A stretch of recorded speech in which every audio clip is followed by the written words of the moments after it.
Okay, perfect. All right, we're live now. And we are live.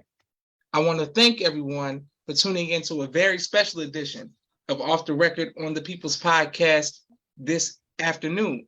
We have an incredible guest with us today, one who's going to give us some amazing information as well as inspiration, and that is none other than our great brother, Reverend Edward Pinkey. First of all, sir, how are you doing?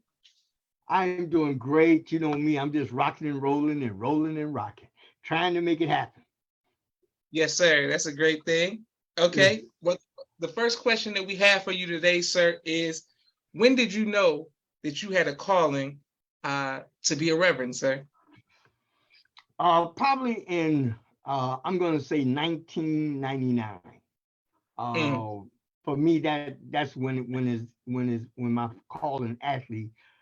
I knew there was something going on within my system, and I was always more or less. We was all. Well, I was born and raised in Chicago. Let me put, in my family, we always was involved in the church. My mom, my dad, they made sure that we went to church every single Sunday, sometime on Wednesday, and sometimes on Thursday, and it was there that my bringing brought everything to light because my history was during that period of time we always wanted to help other people who couldn't help themselves, mm, and mm. that's what really drove me into the ministry more than anything else. But I think God gave me a special calling, and I think the calling was my first to deal with the Word of God.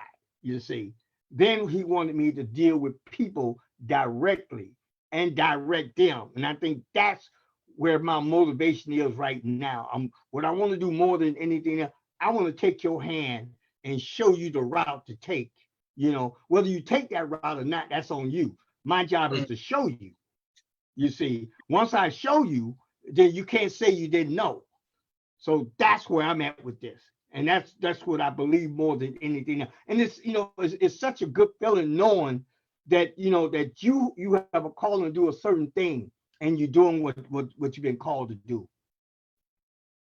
Yes, sir. Yes, sir. Excellent preaching.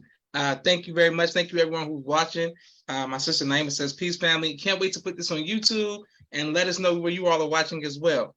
Okay. Now, Reverend, my next question is: once you found God, once you found that you're calling, how did your family and friends feel about you going into the ministry and saying that you were going to be a reverend? Well, the first thing, like let me start with my mom. At that time, my father was deceased. And I think that he would have really applauded it. He would have been more than happy to know that his son has taken that route and was going to do the right thing. Because more or less my history was when I have two brothers, one younger than me, one older than me. Then I have another older brother, but us three we was always together. And what my dad used to do, if there was something going on in the house, he would come and ask me what happened. Something happened, we did something. He would come in and I would tell him. I said, well, look, Dad, I can tell you what I did, you see.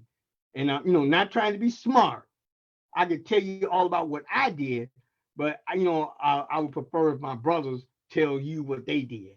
And Mm, he looked at me like he was in total shock, like, and he was saying, he said, he was a pretty smart guy too. He said that's pretty interesting. He didn't get angry because most times we say think that you were trying to get smart with them, but I wasn't. But I was just trying to tell because I didn't want to say, well, my brother did this or my other brother did that. I can tell you what I did, and if you're gonna punish me, punish me. And that's how I looked at it. And he was excited about that. So that's why I say he would have been happy to hear that I'm in the ministry. And my mom, she was just overjoyed. I always used to hung out with my mom. See, my other brothers, they hung out with my dad. That was it. But I was smart enough to hang out with my mom and my grandma. Because that's where you follow the money trail. And my and my, all I had to do is just hang out with them. If I'm with them, they're gonna buy things for me if I ask for it. So it was a no-brainer, So so that's how it was. And when my mom got wind that I was a minister, and she was very, very, very happy, because she was hoping that at least there'd be a member of our family that go into the ministry, and I was chosen by God to do so, and I'm really happy and to do His work and make sure that I'm doing what's right. Follow that line of work, and you always be on top of everything. So yeah, so my mom and dad they would have been. My dad would have been overjoyed. My mom, she was so happy, she didn't know what to do. But one of the things that I'm gonna say that I used to picket. I used to picket the courthouse all the time, and I had the opportunity with my mom. She was 80 years old. She came to Benton Harbor. We were originally, like I said, from Chicago, and she originally came down here so she can march with us at the courthouse. So that was one of my highlights too, as being a minister too. She came and wanted to be part of it. So that was huge. Absolutely. Wonderful. Yes, sir. My sister Miriam says, peace, family. And thank you all who are watching all across the country. My next question for you, sir, is how did you build a brotherhood and a friendship with the Honorable Minister Louis Farrakhan? Well, over about, I lived in Chicago most of my life, and the nation, I always had a lot of love and respect for the nation, and I used to love the way the minister talked. You see, he talked, his aggressiveness, and he didn't back down, and I love that, and I didn't get a chance to meet him those years. I didn't get a chance to meet him until I came to Benton Harbor. And what happened in Benton Harbor, by me being overly aggressive here, they decided that they was going to, if they shut me down, they shut everything down that black folks was doing here. That was the mentality that they had. They figured that if we can get rid of Reverend Pinkeys, we can stop any movement that goes about. So here's what I did in 2005. In 2005, I did a recall of the mayor here, the Yarborough's. No, there was the commissioner at that time. Yarborough was a commissioner, and we did a recall of him. And the recall was so huge that they never had a person you can do a recall. And most time, it doesn't really go through. So I came up with a plan so that we can execute this plan. And if we execute the plan, we will win. You see, because once white folks get their arms around you, they make sure you don't lose election. You see, and most black people didn't understand that until we put together this plan and show them how we can defeat them. You see, and we didn't have any money, anything to go along with it. The only thing we had was manpower, but the community was interested in what we were trying to do. So we went out and recalled this guy, the commissioner, and we beat him pretty bad, and that was a shock to them that a black man can have that much power in a community, because this community is a black community, but it ran by white folks. You see, white folks control this whole community. Whatever they say goes, whether you like it or not. So we were successful at recalling him. So now they mad. They had to figure out a way how they can neutralize Reverend Pinkeys. So what they did, they went out and they said I was paying people to vote. That was the first thing. But we didn't do it by paying people to vote. We did it by the absentee ballot, because a lot of black people don't go to the polls. So we encouraged them to go to the polls. To vote absentee. They didn't have to, and we gave them a stamp. And once we gave them the stamp, we could count that vote. So what we were doing, counting the votes, how many votes we was going to have. And they said that either I was a genius or I was a criminal, one or the other. They didn't care which one it was. They said, but we're going after him. So what they did, they came back and said that they voided the election. The reason why they said they voided the election because Reverend Pinkeys was involved with, which made no sense. That never happened before. You never have where you can find something wrong, but they empower, they do what they want to do. Okay, what happened was after they did that, they kind of like neutralized me, because then they had to have a trial now for me, saying that I did something wrong, you see. And then Mm. what happened was they found me guilty, of which, we can expect that. They found me guilty. And I wrote an article in the Chicago Tribune, um, about what happened. And I quoted Deuteronomy 28, starting with the 14th verse. And the judge said that it was a threat on his life. It was a threat Mm. on his wife's life, his children's life, everybody's life, which that wasn't the intention at all. It was, when you quoting a scripture, you're not threatening nobody. It was just the simple thing I said, if you do not hearken unto the Lord thy God, all these things will come about. And when I said that, they surrounded my house with the police, you see. Mm. And they came out, and it was some big time stuff. This was nice. This took it from one level to another level. See, the recall was big, you see, because that never happened on this level down here. Nobody, you can recall somebody, but they never win. But we won, and that really ticked them off. So now they had given me probation for it. So they gave me 5 years probation. And then I wrote this article. And when I wrote that article, they decided it was a threat on the judge's life, his wife, his children, probably his cousins, and everybody else. They didn't care who, but they looked at it as a real live threat, which didn't make no sense. So I'm going through this. I'm sitting in the jail, no bond, no nothing for me to leave, because they say it was a threat on the judge's life. They didn't want me on the streets. And it took about 4 or 5 months. And then my wife, she was in New Orleans. The minister was there. Danny Glover was a friend of mine. And the minister was there. And my wife got a chance to talk to her, Margaret Prescott out of California. She was there. She the one that invited my wife down there. And my wife got a chance to talk to the minister personally after she got up. They gave us some minutes to talk about it, and she explained her story, what happened, how things was going on here. And later on that day, the minister wanted to see her and talk with her. And all the people there, they all wanted to hear the story, because what they were saying really didn't make any sense.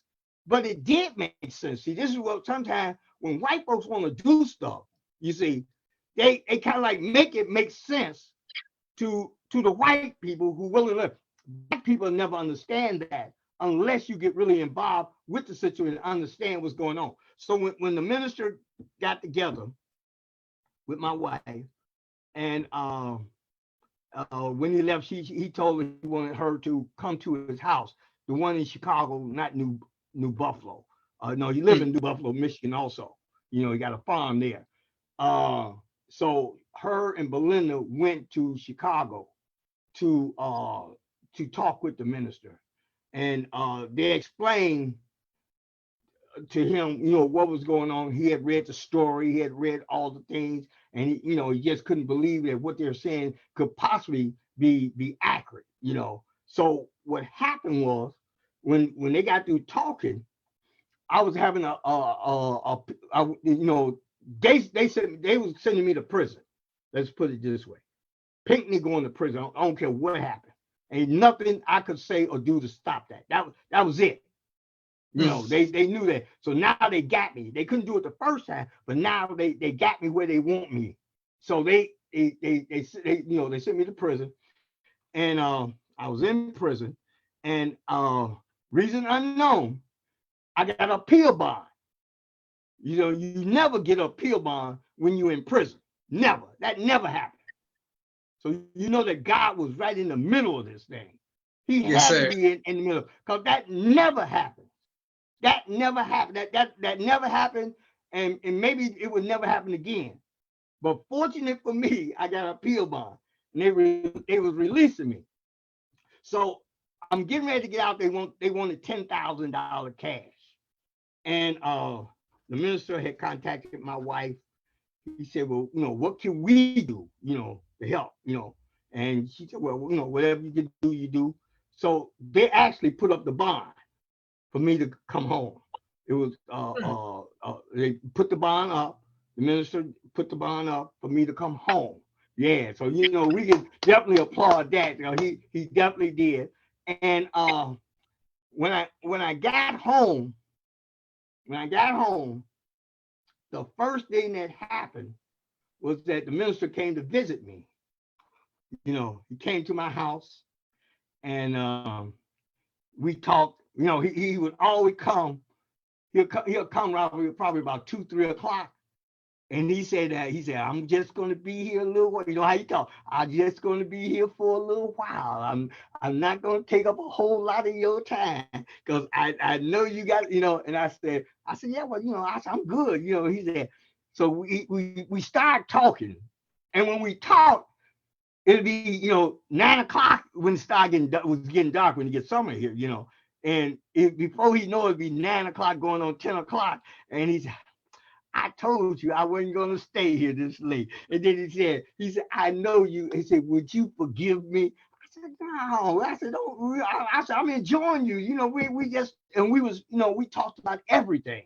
And at least twice a month, he would come and visit me.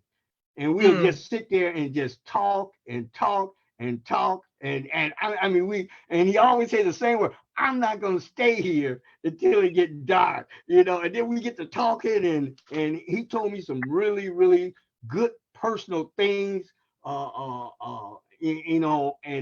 I like that because that showed that he trusts he trusted me, and that was always, then he would call me like during the week or something like that, find out I'm okay. Is there anything you need?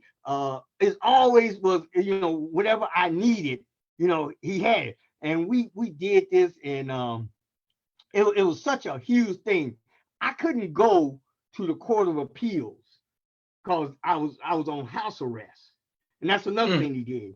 He paid for my house arrest too. And yeah, and I couldn't do nothing, but I couldn't go to the Court of Appeals. So he's going to go and sit in my place. In my group from Grand Rapids. They came out and was the protection shield, like for my wife and all my friends. They escorted them around. They made sure that nobody, that the media didn't talk to them unless they wanted to talk to them. And it was such a huge thing, you see, because that's what the news media got a hold of more than anything else. And the minister, when the minister came, before he came out, he was back there with the judges. You see, yeah, and now we talking about white judges. We ain't talking about, and he was back there with them. And then when he came out, they escorted him next to my wife. Oh, they say it was so powerful. But and it's even talking about it bringing like tears to my eyes because it was such a huge thing, you see. And so when he's sitting there and the judge, the judge honored him like Minister Louis Farrakhan, he honored him, and he sitting right next to my wife, and that was the thing. And even she really loved it, And when they was talking, they were careful about what they saying, how they was doing things because he was there. He was sitting right there, you see. And by him sitting there, it gave us the advantage. Usually they have the advantage. But by him sitting there, we had the advantage. And I was telling them, I told them, I said, we're not even worried about this because this mission is designed by God. Sometimes you have to, if you don't look at it the right way, then you get all confused. And I told him, I said, for the minister to take the time out, to travel with my wife up to the Court of Appeal, and you never win in the Court of Appeal most of the time. Most of the time, you never win, But we went up there and body slammed them. I had the ACLU. I had, I must have had about 10 to 15 lawyers, and that's a blessing to have one, and we had so many lawyers, working on this. We had several universities, Northwestern University, we had, all these different, the University of Michigan, Cooley, all them people, they was working on it because it didn't make sense, you see. But like I told them, sometimes in order to correct people, you might have to take a fall yourself, you see. And I was willing to take the fall to make sure this never happened to nobody else. And everybody, newspaper, the UK, everybody got wind of this.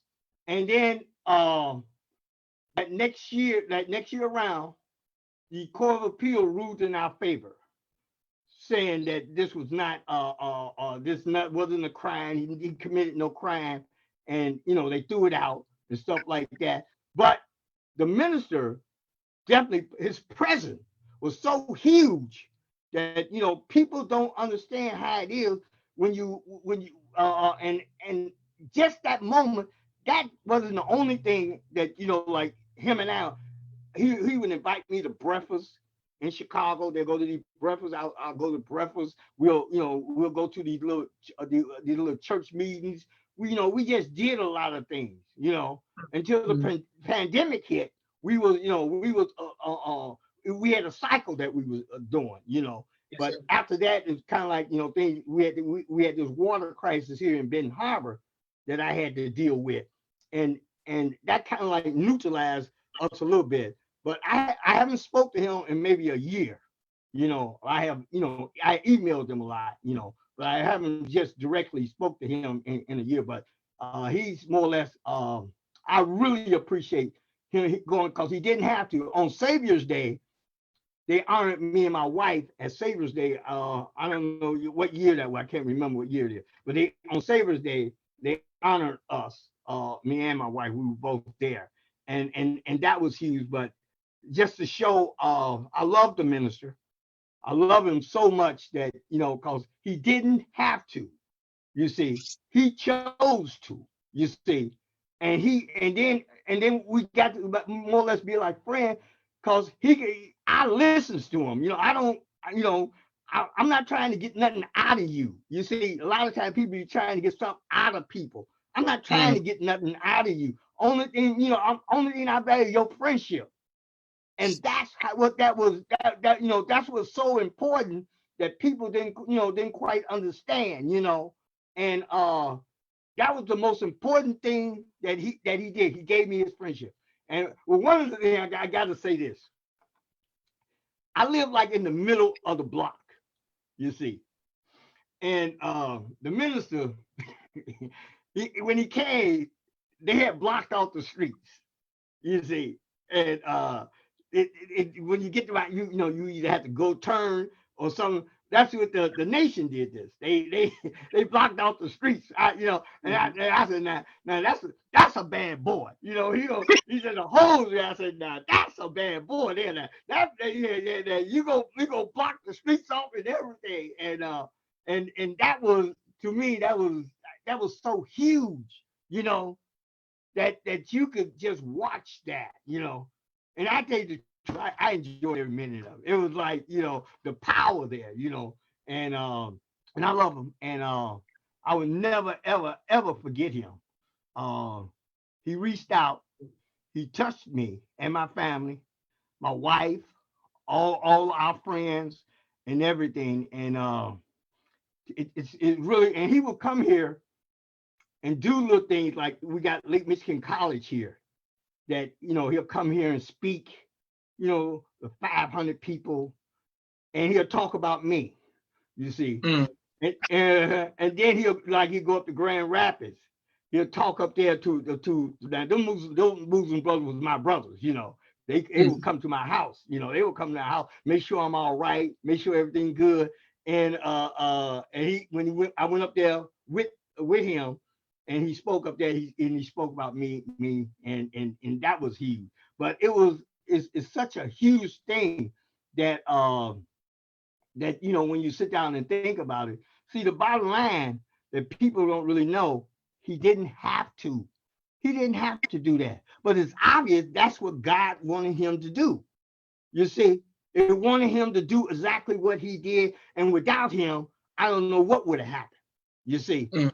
because knowing them how evil and wicked they are, they would do anything, you know, they would do anything to try to neutralize me, because they didn't want to see a black man capable of winning a recall election. They didn't want Mm. that.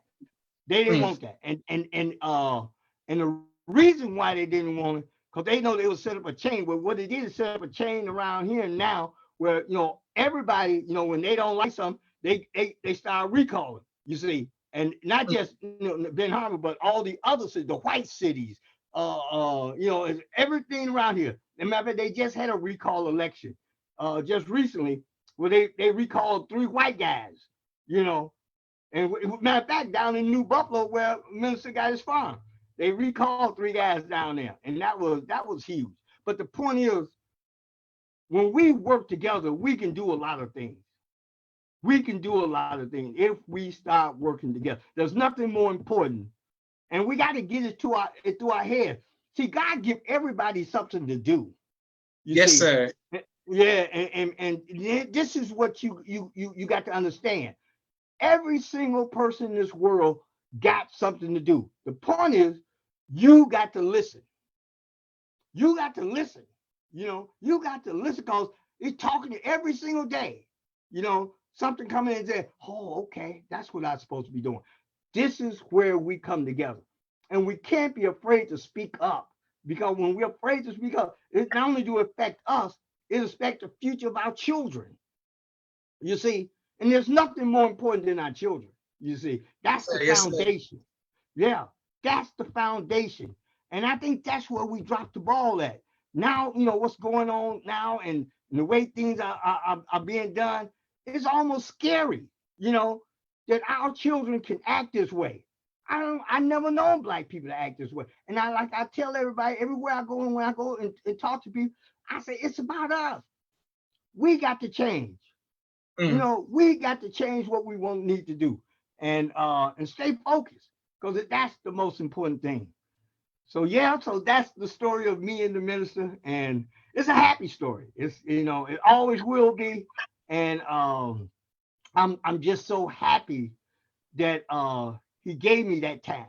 You see, he gave me that time, and like I said, he will come. You know, and one of the things I did tell him, you know, you don't have to call me and tell me that, you know, that you coming, because security reason. You don't need to, I'm more concerned about you, you know, security. You can call me you know, I'm down the street, I'm 5 minutes away. Come on with it. Yeah.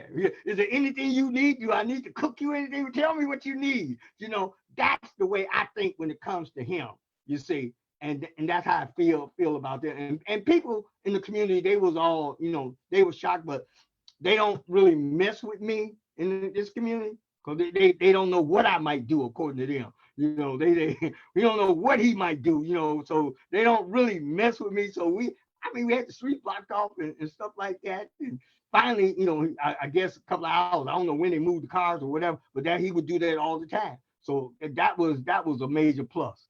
But yeah, that was my man. Oh, still Yeah. is my man.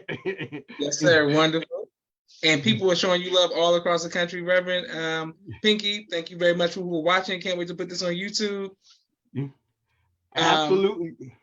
Exactly. Now, Reverend, we have a few more questions because we want to hear about how we can better unite all faiths under one banner to come for unity. And we want to talk about some advice for future husbands and fathers as well. But we have a quick 60-second commercial break for all of the sponsors of the People's Podcast this month. 1 second. And starting off the new year, I want to thank everyone who continues to like, share, and subscribe to the People's Podcast every month. We truly appreciate it.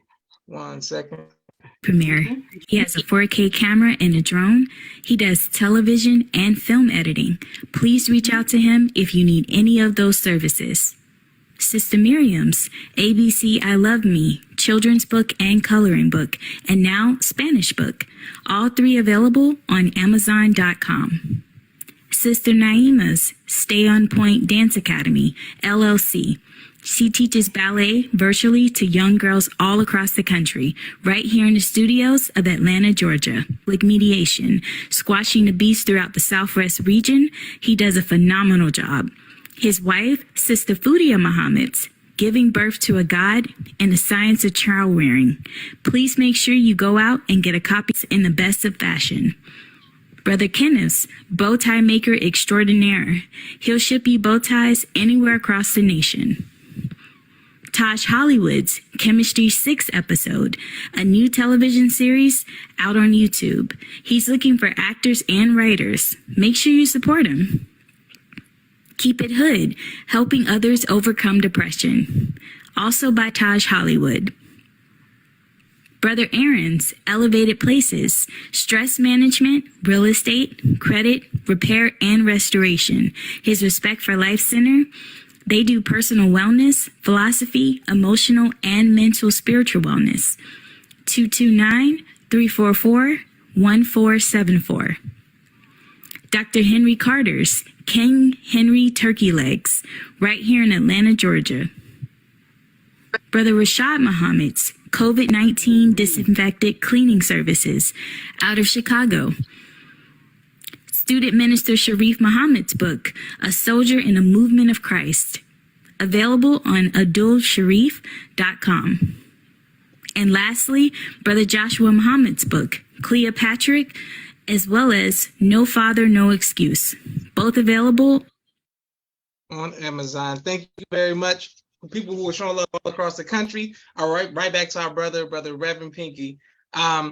Sir, what is the name of your church and how can we support your ministry? Can we watch it online? Can we come in person? How can we support your ministry? Well, here's the name is God Household of Faith. It's located at 275 Pipestone, Benton Harbor, Michigan, 49022. And what we're doing now, I'm gonna make this short. We had a water crisis here in the city of Benton Harbor, and it just so happened that I'm the one who blew the whistle on our governor. What happened here? I'm gonna be short, but that's a whole nother thing that me and you can go into next, and we get to get. But what happened was we knew that we had a lead water issue here. But nobody seemed to care because it was Black folks. So what I did, I started what we call the Benton Harbor Community Water Council. And what we did with that, we went out and started investigating, trying to head off this problem before it get out of hand. And for a couple of years, we did this. They didn't want us now, because now what we was doing, we was opening a can of worms or a can of Scorpios that, that's getting ready to bite everybody. And the governor was in the process now of the re-election was coming up. So now Pinckney will step out of control again. What we did was we filed this petition with the EPA, and that petition was a monster. See, most people didn't understand how effective the petition was going to be. And we didn't go to like the governor here. We went to Biden office. You see, we went straight up there and told them for the last 3 years, we had excess amount of lead in our water, and we need to do something about it. And we told them that will kill you. So we produced the evidence but we also told them the next step that we're getting ready to sue the United States government. And that blew their mind. We must have had about 10 lawyers. And we was, they was all gun ho. See, what they wanted to do, well, they said the proper way was doing it, we had to file a petition first to put them on notice that we coming. Just because Benton Harbor was a black city doesn't mean that you kick them to the curb. And so what I did, I put my team together, we filed this petition, and all hell broke loose. It was like something that you would never see. Well, we had been passing out water since 2018, 2019. We didn't file the petition until September of 2021. Once we filed that petition, everybody had to do something. Biden office had to do something, the governor's office had to do something, and the city of Benton Harbor had to do something, because they all kept it undercover. They kept it undercover for the simple reason, because it was an election year for the governor, and it would have blew her wig off. And which it did. It blew her wig off, because now she had to do something, because she can't say she didn't know about it. So once Biden office got a hold of the EPA and sent it down to her, they started meeting with me every week, trying to figure out what we're gonna do. They was meeting with me on Zoom, and because the pandemic was here, but we couldn't stop because of that. We figured like this, something had to be done. So what they did, the governor came in, and we laid out our plan, what we wanted done. We want you to remove every single lead pipe in the city of Benton Harbor. And that's coming from a black man. That ain't coming from white folks, and by coming from that, and then, like I said, they never know what I might do. They say that he don't have good sense. He ain't gonna, he might do anything. So look, we better listen to him at least. So once we got that, we laid down our plan, what we wanted done and stuff like that. And here's the good news. They agreed to what we wanted. That never happened before. I mean, everything we wanted. We wanted bottled water. We probably done distribute over 1 million cases of water. Yeah, 1 million, over 1 million. And here's the good news, we got 99% of all the pipes completed. Yeah, 99%. So only thing that we don't have done is that the insides of the home lead pipes got to be removed. And they're fighting with us about that. We're trying to get them to make sure that every family has a filter on their faucet of drinking water, because they're not ready to drink the water yet, even though it's 99 complete. You still can't, because you still got lead coming through them old pipes, even though the lead pipe's not there, but you still got lead coming through. So that's where we at. And this is where people can reach out and help us, is by, donating whatever they can. You don't have to break the bank. We don't want you to do that. 10, 15, 20, whatever your heart desire, you can send it to that address, 1940 Union Avenue, Benton Harbor, Michigan, 49022. Not the 275, send it to 1940 Union Avenue, Benton Harbor, Michigan, 49022. And that's where, or you can call me. Anybody can call me if they have questions. You can reach me at 269-369-8257. And you can call me anytime. We can talk, And I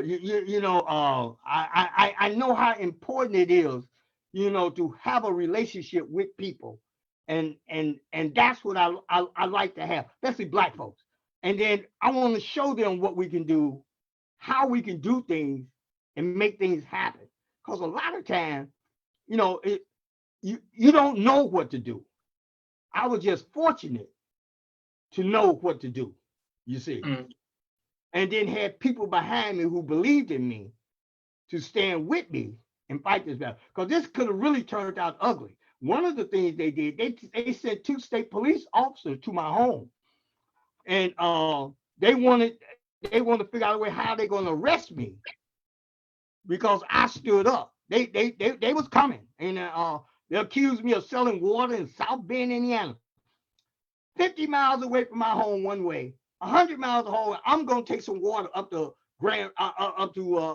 South Bend and sell, and we've been giving out water free since 2018. Didn't make no sense. But if they can find a way, they will. This is how they operate. See, we don't understand how. Once we learn how they operate, we can beat them. We can beat them at their own game. We can't beat them until we know how to play their game. And that's really the way it is. It's unfortunate, but that's the game right there. And these are professional people. They get paid. Their job is to find a way to neutralize us. That's their job. You know, we as activists, we don't get paid for doing that. You see, so we have to work our other job. We have to do whatever we need to do. They don't have to do that. That's the difference. People have to understand. And when they come out against you, they have a system that they work, you know, and they're being paid for coming up with these ideas of how they're going to stop you. And that's the way it is. All right, I'm good. Excellent job, Reverend, and people showing you love all across the country. Thank you all for watching. My sister Miriam is saying, that's Brotherhood. God is great. People just showing love all across the country. Our brother from Massachusetts, Brother Nelson Ramos. Thank you, everybody who's showing love, and we can't wait to put this on YouTube. Now, Reverend, you spoke about when you were incarcerated on charges that it was your wife who was holding everything together, and she went to the minister and was pushing hard for you. How important is it to have a strong woman by your side?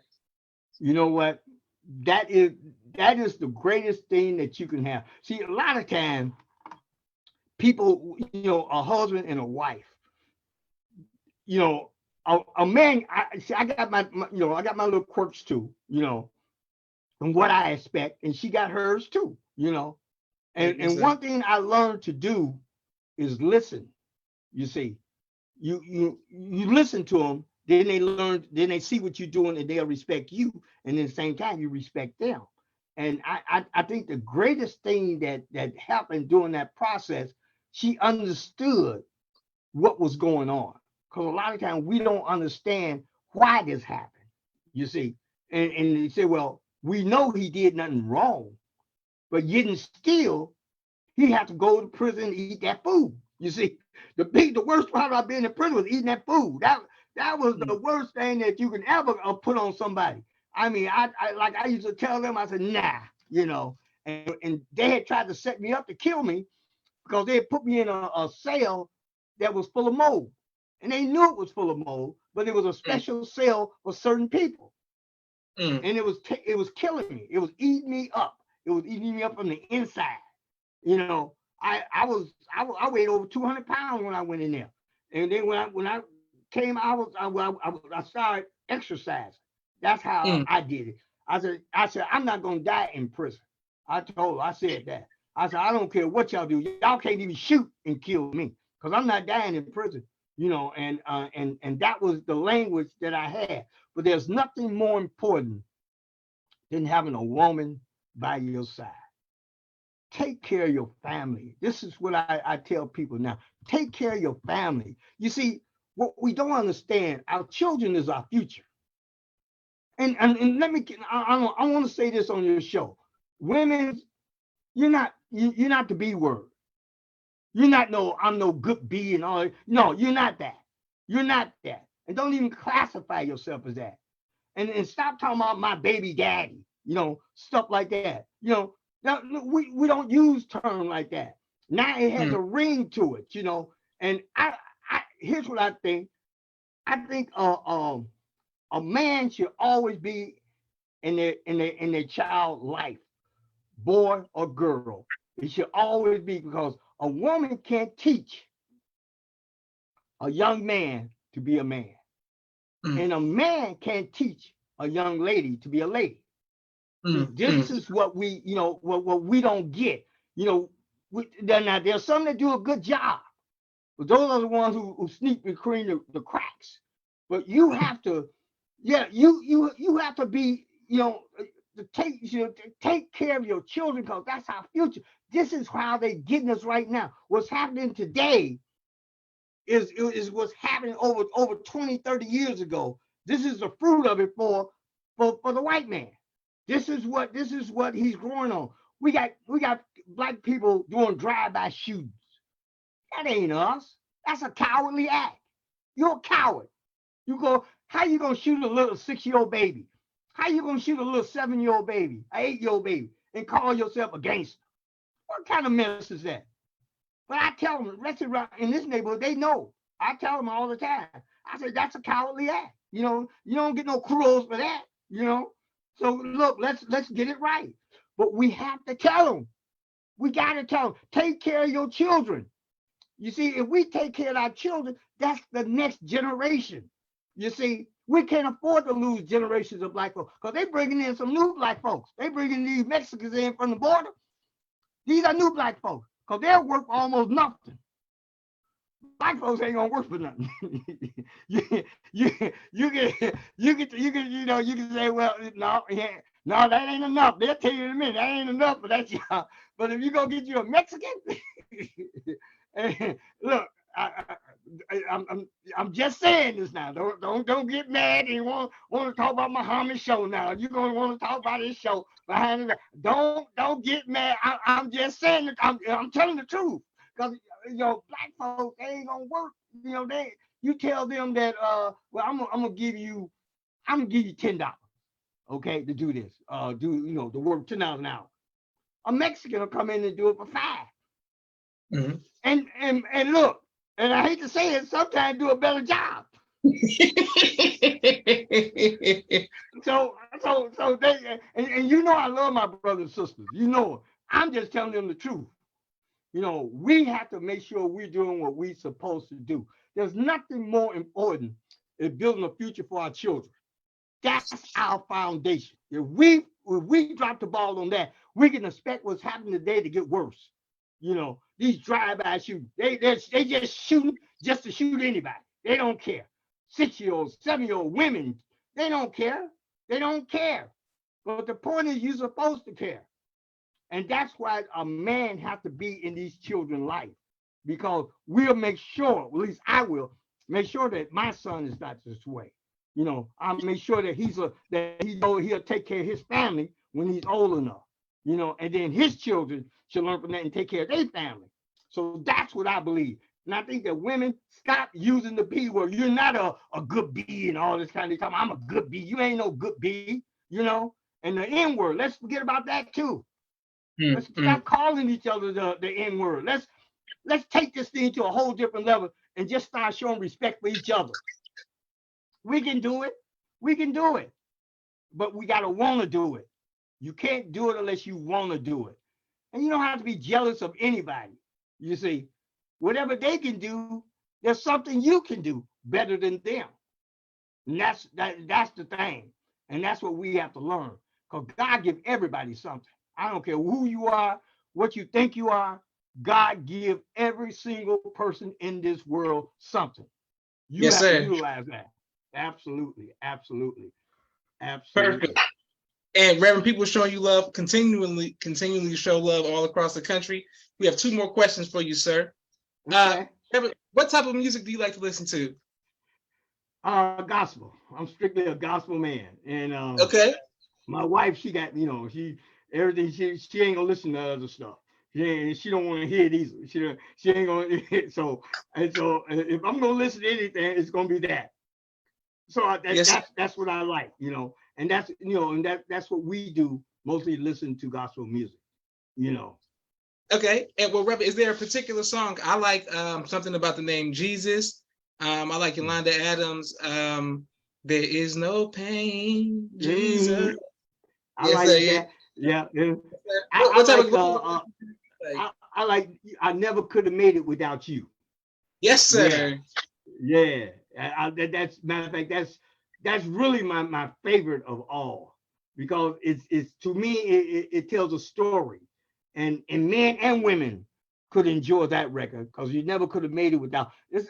You know, it's always going to be something, you know, regardless. I don't care who you think you are or how much money you have. I don't care what it's always going to be something. So you got to prepare yourself mentally, and you got to be with that partner who you can trust, you know, to do the right thing. All you have to do is, you know, like I be around a lot of women and stuff like that. But my wife, she already know. She said she can put me anywhere, and she ain't got to worry about me, because I ain't look. I'm not busting a grape. Let's put it that way. You know, only thing I'm doing is making sure that every single person have not only clean, safe water. And here's another thing I want to throw in this real fast. Cause I court watch. I've been court watching for. So I started in 2000. Court watching, going over to the courthouse and sitting in the courtrooms. I usually sometimes I go at 8:30 in the morning, and I stay until maybe noon or something like that. Now I do it. I used to do it every single day, and the reason why I do it, because I know my black brothers and sisters don't know anything about the law. I know they don't. And that's how they get them to plead guilty, even to something that they can't do. But the problem with my black brothers and sisters is that sometimes they don't want to listen to you, but they'll listen to that white man. And that white man don't even mean them no good, but they'll listen to him and get themselves in jail. They want you to get them out of jail. That's how they operate. They want you to get them out of jail after you done told them not to do this. And I mean, it's one day we was on the road. We got, you know, these guys, we got about 5 guys. I said, I told them, don't plead guilty. You know, let's wait it out. You know, 4 of the 5. Listen, one didn't. The guy told him that if you plead guilty, you're going to go home. And he went up there and pled guilty. Then he started looking at me. I wouldn't even look at him. I said, I'm not looking at you because I told you what to do. You know, you put yourself in this position, you know, because you believe white folks. You see, when you believe them, this is the penalty that you're going to have to suffer. And I'm not willing to put my energy towards you because you're not going to listen anyway.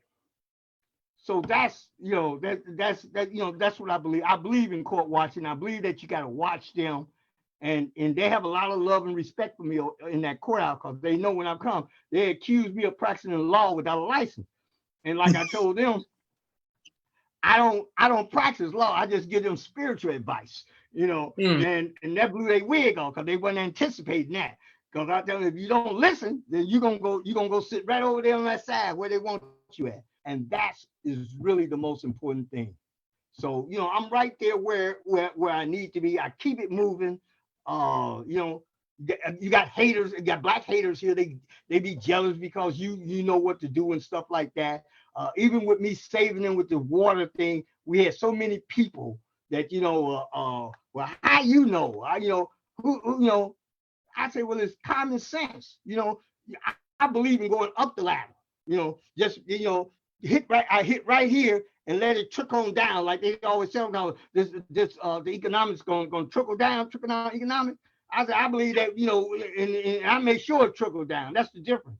They don't see that, you know. Black people don't, but black people know the worst thing that can happen to you that they'll do. They'll try to send you to jail. That's, you know, I know black people don't like going to jail, but sometimes you have to go in order to please this next group of people, so we can get what we need for them. You see, so sometimes you have to make that sacrifice, and I'm willing to make that sacrifice for my people. Excellent, Reverend. And on that note, I want to thank everyone for watching. And Reverend, on behalf of myself, my family, and the viewing audience of the People's Podcast, we want to thank God for you and your family and the sacrifices that you all have made and continue to make for the liberation and the salvation of God's people. You've been a tremendous guest. This is Joshua Leonard Muhammad signing off for the People's Podcast. Have a great day, sir. All right, and listen, Dwayne Muhammad, I'm throwing a shout out to him, Dwayne. Yes, sir. Yeah, my man. Talk to you. Yes, sir. Thank you very much for watching, sir.